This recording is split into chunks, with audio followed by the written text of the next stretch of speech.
Hello everyone and welcome to my YouTube channel. Today we are going to discuss about how to fix screen time on your iPhone iOS 18. For example, if you have recently installed the latest version of iOS on your iPhone and after that you try to access your screen time on your iPhone, then you are facing the error related to that. So how you can fix that? For this, what you have to do, you have to simply watch this video completely. So first of all, you have to simply make sure that you are connected to a proper Wi-Fi or internet connection.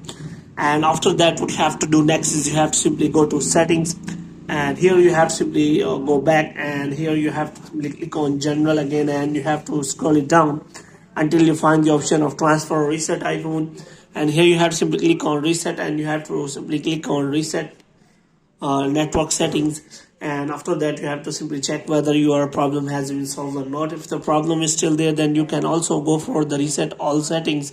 And after that, what you have to do, you have to simply go to settings again, and here you have to simply go to the screen time, and here you have to check whether it is working well or not. So if it's asked for the passcode, then you can simply try to reset the passcode, and after that you can try to access your screen time again.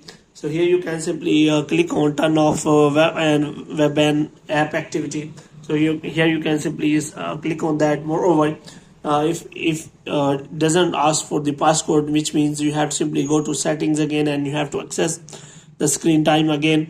And here you have to simply make sure that you can simply check for all the settings. Here you can simply click on content, privacy and restriction, and here you have to make sure that you do not have turned on that toggle.